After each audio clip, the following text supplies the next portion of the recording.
मामी क्लासमध्ये आपल्या सर्वांचं स्वागत आहे बाळांनो. आपण क्वेश्चन नंबर 2 हा तिसरा आकडा मध्येच सोडलेला होता काही कारणास्तव बाळांनो.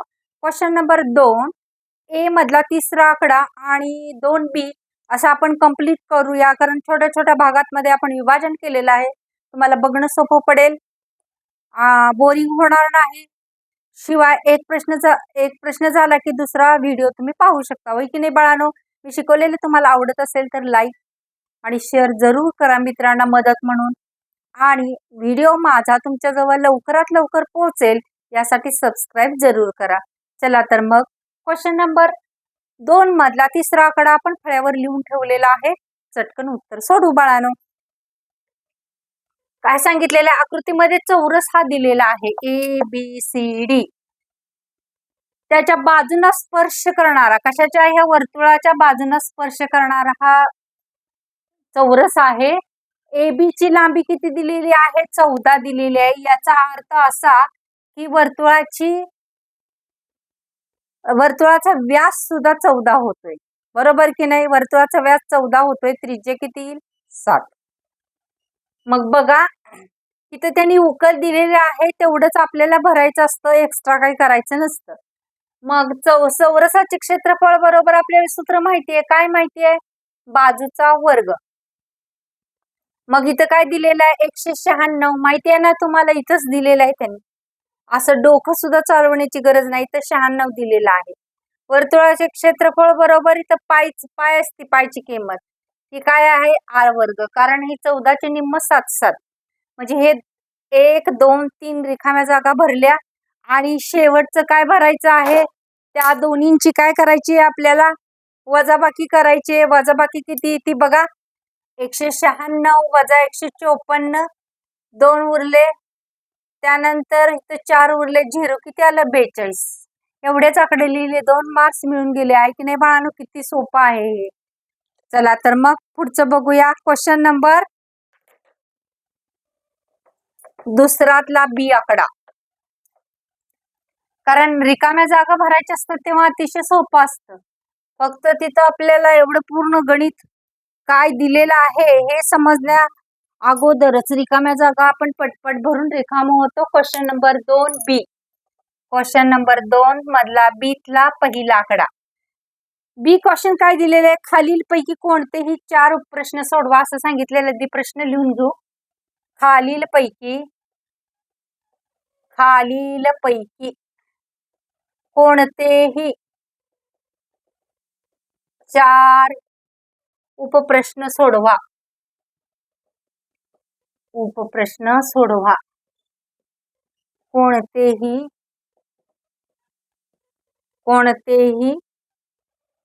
4 खालीलपैकी कोणतेही 4 उपप्रश्न सोडवा असं दिलेलं आहे. पुढे लिहायची गरज नाही, इथं मार्क्स लिहूया, फक्त 8 मार्कासाठी आहे.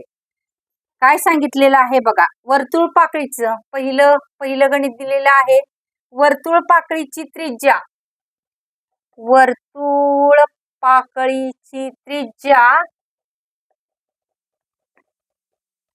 3.5 सेमी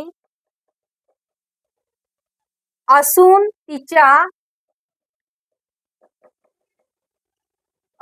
तिच्या वर्तुळ कंसाची लांबी 2.2 सेमी आहे. तिच्या वर्तुळ कंसाची लांबी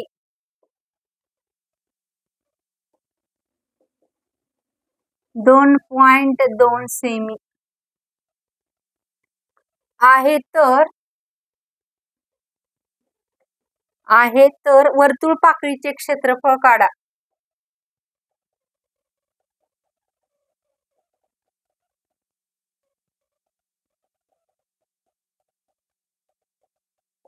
असा प्रश्न विचारलेला आहे. लक्षात ठेवायचं, इथं आपल्याला कृती वगैरे दिलेली नाही, हे गणित स्वतः आपण सोडवायचं आहे बाळांनो. तर इथं काय काय दिलेलं आहे ना ते पहिल्यांदा सुरुवातीला लिहून घेऊ आणि गणित सोडवायला सुरुवात करू. सुरुवातीला काय काय दिलेलं आहे बघा. इथं काय काय दिलेलं आहे? वर्तुळ पाकळीची त्रिज्या दिलेली आहे. किती दिलेली आहे वर्तुळपाकळीची त्रिज्या? बरोबर 3.5 सेमी. बरोबर ना? त्यानंतर वर्तुळ कंसाची लांबी दिलेली आहे. वर्तुळ कंसाची लांबी जे दिलेलं आहे ते सगळं उत्तरपत्रिकेमध्ये लिहून घ्यायचं. काय काढायचंय? वर्तुळपाकळीचे क्षेत्रफळ. हा, इथं एक राहिलं, इथं आर आणि इथं काय लिहून घेऊया? एल. वर्तुळपाकळीचे क्षेत्रफळ, वर्तुळपाकळीचे क्षेत्रफळ काढायचं आहे आपल्याला. बरोबर किती? आता काय करायचं बघा, हे आपण काय सोडवतोय? उत्तर सोडवतोय. एक सूत्र आहे, जर त्रिज्या आणि वर्तुळ कंसाची लांबी जर दिली असेल तर सूत्र कसं वापरायचं बघा? एल गुणिले आर छेद 2 आहे. मग ते सूत्र वापरूया. वर्तुळपाकळीचे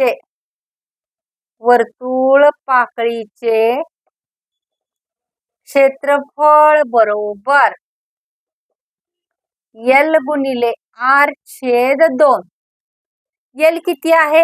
एल म्हणजे वर्तुळ कंसाची लांबी गुणिले त्रिज्या 2.2 गुणिले आर 3.5 छेद काय करायचं? 2. बे के बे बे के बे म्हणजे किती आलं? 1.1 गुणिले 3.5 यांचा गुणाकार करूया. 3.5 गुणिले 1.1 5 एके 5 3 एके 3 पुन्हा 5 एके 5 आणि 3 एके 3. बरोबर आहे ना? 3.5च आहे. इथं 5 3 5 8 आणि 3 2 संख्या झाल्यावरती पॉइंट किती आलं? 3.85 सेमीचा वर्ग. ऐक नाही बाळांनो, सोपं अगदी. जाता जाता पळत 2 मार्क्स मिळून जातात आपल्याला. इतकी सोपी ही गणित आहेत. पैकीचे पैकी मार्क्स पाडायचे म्हणजे अजिबात अवघड नाही भूमिती गणितामध्ये. चला आता क्वेश्चन नंबर काय घेऊया? दुसऱ्या बीतला दुसरा आकडा काय दिलेला आहे बघूया. एका काटकोन त्रिकोणामध्ये काटकोन करणाऱ्या बाजू, एका काटकोन त्रिकोणामध्ये काटकोन करणाऱ्या बाजू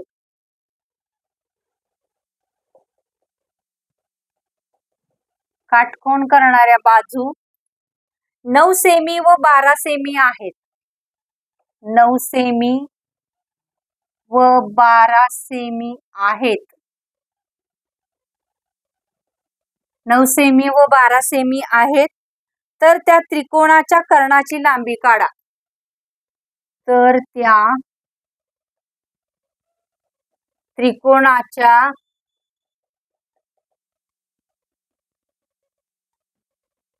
त्या त्रिकोणाच्या कर्णाची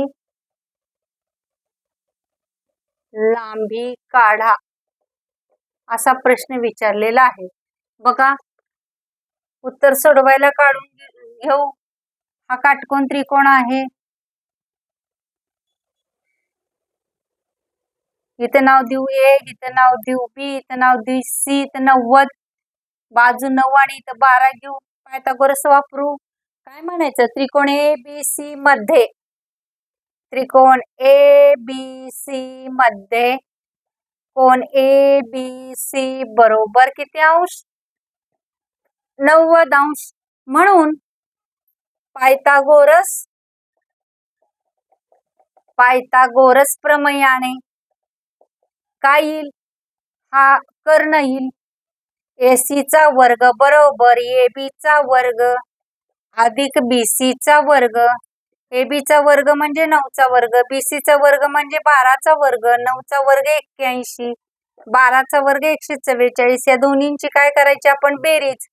4 आणि 1 5, 8 आणि 4 12, 2 हातच्याला 1 किती आला? 225. 225 कशाचा वर्ग आहे? 15चा.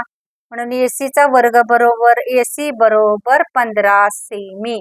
म्हणून खाली लिहायचं, म्हणून कर्णाची लांबी किती येणार आहे? 15 सेमी. एवढ्यासाठी आपल्याला किती मार्क्स? 2 मार्क्स. किती सोपं आहे बाळांनो, आहे ना पायथागोरस सिद्धांतामधलं सोपं गणित. चला तर मग आता क्वेश्चन 2 मधला तिसरा आकडा काय दिलेला आहे पाहूया.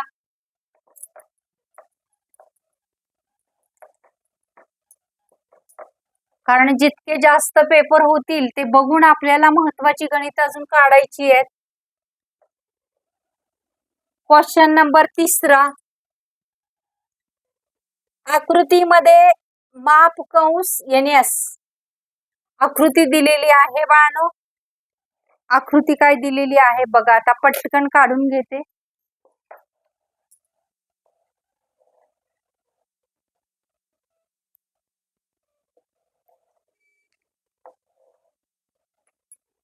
काय सांगितलेलं आहे त्यांनी आकृतीमध्ये.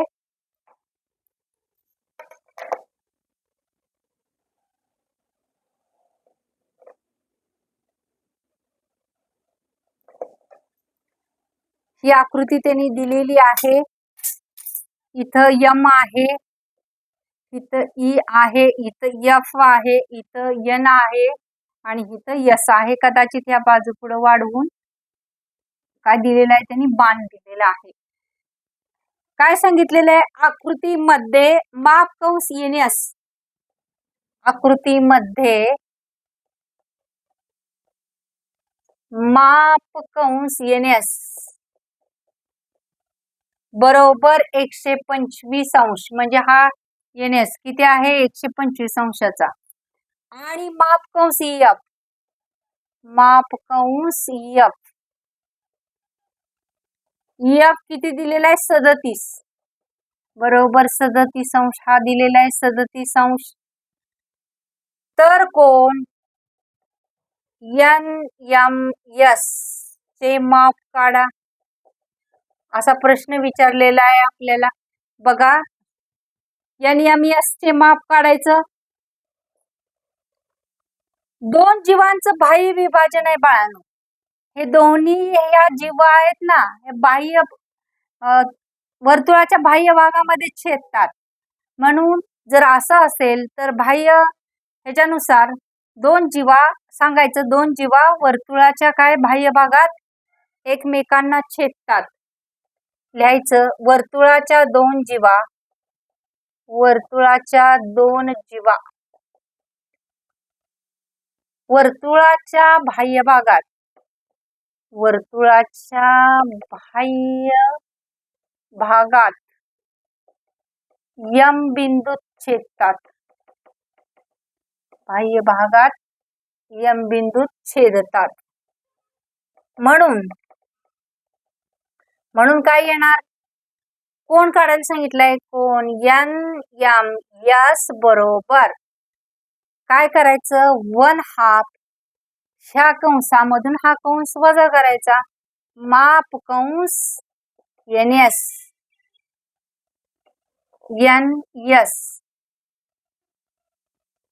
वजा माप कंस काय करायचंय EF.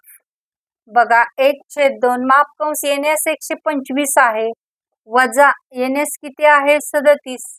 यांची काय करायची आहे वजा बाकी 125 मधून 37 गेला 88 राहतात.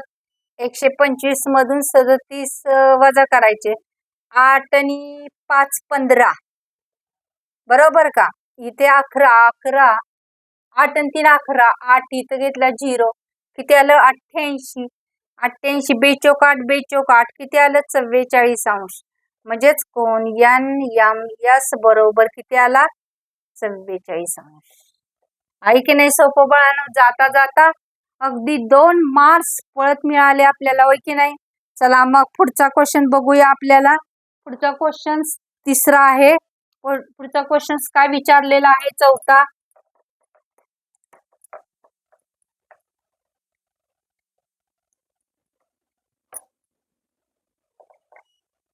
खाली दिलेल्या बिंदूतून जाणाऱ्या रेषेचा चढ काढा.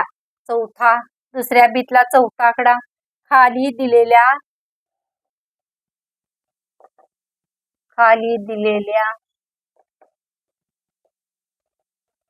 बिंदूतून खाली दिलेल्या बिंदूतून जाणाऱ्या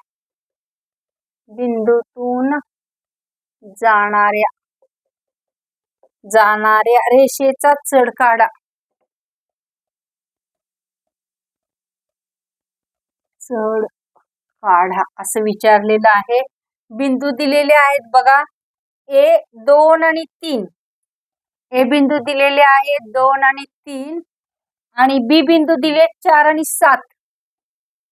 बी बिंदू दिले 4 आणि 7. मग आता रेषेचा चढ कसा काढला जातो माहिती आहे ना तुम्हाला? कसा काढला जातो? सूत्र कुठलं आहे रेषेचा चढ? बरोबर y2 - y1 छेद x2 - x1. हे क्लिक झालं पाहिजे पटकन. उत्तराला सुरुवात करू. बिंदू लिहून घेऊ. ए 2 3. बी बिंदू काय येणार? 4 आणि 7. हे x1 असणार, हे y1 असणार, हे x2 असणार, y2. रेषेचा चढ बरोबर आपला फॉर्म्युला काय आहे? y2 - y1. म्हणजे इथं पहिल्यांदा y2 ची किंमत लिहायची. y2 बरोबर 7, y1 ची किंमत 3. त्यानंतर x2 बरोबर 4 आणि x1 ची किंमत किती आहे? 2. म्हणून रेषेचा चढ, रेषा AB चा चढ, रेषा AB चा चढ बरोबर काय करायचं? y2 - y1 छेद x2 - x1. y2 किती आहे? y2 आहे 7, y1 किती आहे? 3, x2 किती आहे? 4, 2. त्यानंतर 7 4 आणि 3 7. 4 2 गेले 2, बेदोनी 4 किती आला? 2. म्हणून रेषा AB चा चढ किती आला? 2. आहे का नाही सोपं? 2 मार्क्स अगदी पळत. चला मग क्वेश्चन नंबर यामधला 5वा काय विचारलेला आहे? यातला 5वा प्रश्न महत्वाचा आहे आपल्याला. 5 प्रश्न कोणतेही किती सोडवायचे? 4 दिलेले आहेत. किती? एक दिलेला असतो एक्स्ट्रा. आपल्याला 4च्या 4 हे सुटण्यासारखेच होते. एका गोलाची त्रिज्या 7 सेमी. 5वा आकडा. एका गोलाची त्रिज्या, एका गोलाची त्रिज्या 7 सेमी असेल, 7 सेमी असेल तर त्याचे वक्र पृष्ठफळ काढा. तर त्याचे वक्र पृष्ठफळ काढा असा प्रश्न विचारलेला आहे. आर बरोबर किती दिलेली आहे त्यांनी? 7 दिलेली आहे. मग वक्र पृष्ठफळ बरोबर आपल्याला फॉर्म्युला माहिती पाहिजे. काय आहे? 4πr², बरोबर का? मग इथे लिहून घ्यायचं. उत्तर सोडवायला चालू करूया. त्रिज्या आर बरोबर 7 सेमी. उत्तर लिहिताना जे दिले ते लिहून घ्यायचं आहे. एवढंच दिलेलं आहे. पायची किंमत आपण भरायची. वक्र पृष्ठफळ बरोबर काढायचंय. गोलाचे वक्र पृष्ठफळ, गोलाचे वक्र पृष्ठफळ काय करायचंय? आपण काढायचंय. म्हणून म्हणायचं गोलाचे वक्र पृष्ठफळ बरोबर, गोलाचे वक्र पृष्ठफळ बरोबर आपलं सूत्र काय? 4πr². 4 गुणिले पायची किंमत 22/7 घेऊ. आर 7 आहे. 7 गुणिले 7, 7 ला 7 गेले. त्यानंतर 4 दुनी 8, 4 दुनी 8, 88 गुणिले 7, 7 8 56, 6 चले 5, 7 8 56. हे 56 आणि 5, 6 आणि 5 11. किती आले? 616 सेमीचा वर्ग. किती सोपं आहे अगदी. एका मिनिटामध्ये आपलं गणित सोडवून होतंय की नाही बाळांनो? आता क्वेश्चन नंबर 3 आहे.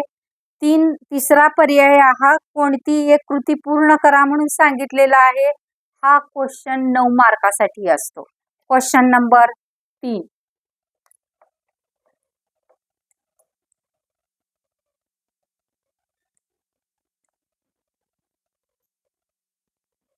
Question number 3. मार्क्स किती आहे त्यासाठी? 9. आता तिसरा ए आहे. हा तिसरा ए याचा अर्थ त्याच्यामध्ये ए आणि बी येतो बाळांनो. ए काय दिलेलं आहे? खालील पैकी कोणतीही एक कृती पूर्ण करा. खालील पैकी कोणतीही एक कृती पूर्ण करा असं विचारलेला असतो. बघा, हे 3 मार्कासाठी आहे. कृती एक पूर्ण करण्याला किती मार्क्स आहेत? 3 मार्क्स आहेत एक कृती पूर्ण करायला. इथं आपल्याला ह्याचा दिलेला आहे कोण दुभाजकाचा गुणधर्म. कोण दुभाजकावरून काय करायचं आहे हे सिद्ध करायचं आहे. आकृती काय दिलेली आहे बघा इथं.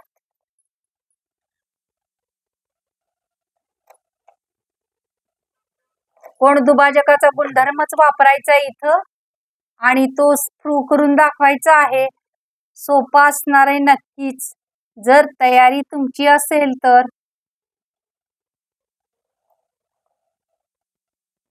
आणि जर वर्तुळ मधले व्हिडिओ पाहिले असतील तर, पायथागोरस प्रमेयचे व्हिडिओ पाहिले असतील तर काय असणार आहे हे सोपं वाटणार आहे तुम्हाला सगळं.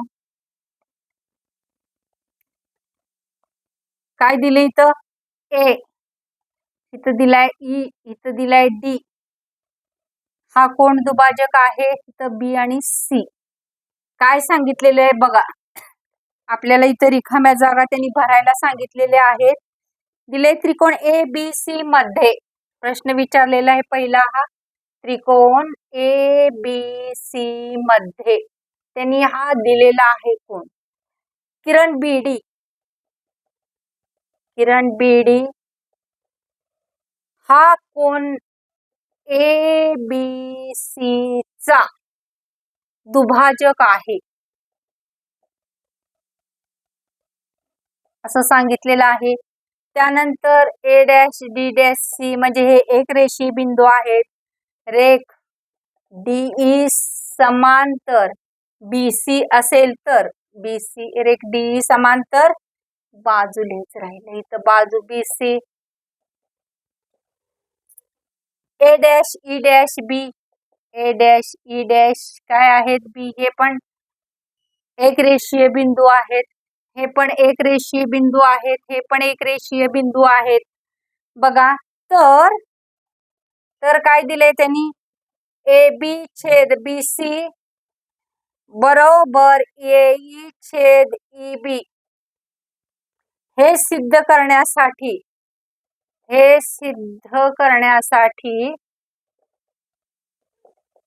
खालील कृती पूर्ण करा. खालील कृती पूर्ण करा असं सांगितलेलं आहे. कृती काय दिलेली आहे बघा आपण. सिद्धता त्यांनी दिलेली आहे, याची आपल्याला सिद्धता जरा वेगळ्या शैली लिहूया. काय सिद्धता? त्रिकोण ए बी सी मध्ये वेगळी शैली हवी असेल तर वेगळ्या शैलीने थोडस घेऊया. त्रिकोण ए बी सी मध्ये, त्रिकोण ए बी सी मध्ये अशी सिद्धता दिलेली आहे. किरण बीडी हा कोण बी चा दुभाजक आहे. कोण बी चा दुभाजक, बी चा दुभाजक आहे. म्हणून काय दिले? ए, इथं काय दिलेलं नाही, छेद बी सी दिलेला आहे बरोबर. इथं दिलेला आहे एडी छेद काय दिलेला आहे? D C. याला असं डॅश दिलेला आहे, याला आधार आपण द्यायचा आहे. त्रिकोण ए बी सी मध्ये खाली दिलेला आहे, त्रिकोण ए बी सी मध्ये डीई समांतर बी सी असं दिलेलं आहे. पुन्हा म्हणून इथं म्हटलेलं आहे, इथं पुन्हा वरती काही दिलेली आहे, इथं गाळलेली जागा दिलेली आहे. एडी छेद बरोबर एडी छेद डी सी असं दिलेलं आहे. इथं दुसरा आकडा दिलेला आहे. इथं पण आपल्याला रिकामी जागा भरायची आहे, म्हणून म्हटलेलं आहे ए बी खाली डॉट डॉट दिले बरोबर. इथं पण डॉट डॉट दिलेला आहे आणि ई बी असं दिलेलं आहे 1 व 2 वरून. आता या रिकाम्या जागा भरण्यासाठी आपल्याला किती राखून ठेवलेले आहेत? 3 मार्क्स. किती सोपं आहे बघा बाळांनो, 3 मार्क्स फक्त फक्त रिकामे आपल्याला जागा भरायचे आहेत. आणि आता कोण दुभाजकाच्या गुणधर्मानुसार कसं मांडतो बघा, कसं मांडतो. इथं काय येणार, कोण दुभाजकाचा गुणधर्म, ए बी छेद बी सी येणार, बरोबर का. ए बी छेद बी सी बरोबर ए डी छेद डी सी. म्हणजे इथं काय येणार, इथं ए बी येणार की नाही, ए बी येणार, ए बी छेद. त्यानंतर त्रिकोण ए बी सी मध्ये काय सांगितलंय, डीई समांतर बी सी म्हटल्यानंतर प्रमाणाचा मूलभूत प्रमेयाचा वापर होणार. इथं कसं येणार आहे, समांतर आहे म्हणजे प्रमाणाचा मूलभूत प्रमेय, एई छेद ई बी आणि एडी छेद डी सी. म्हणजे इथं काय देईल, राहिलेलं आहे बघा त्यांनी एई, इथं एई लिहायचं, एई छेद ई बी आणि एडी छेद डी सी. म्हणून या दोन वरून काय सिद्ध झालं, एडी छेद डी सी, एडी छेद डी सी समान आलं. म्हणून इथं ए बी छेद काय येणार, इथंच दिलेलं आहे त्यांनी बी सी, आणि इथं एई छेद ई बी. झालं की नाही, 1 व 2 वरून.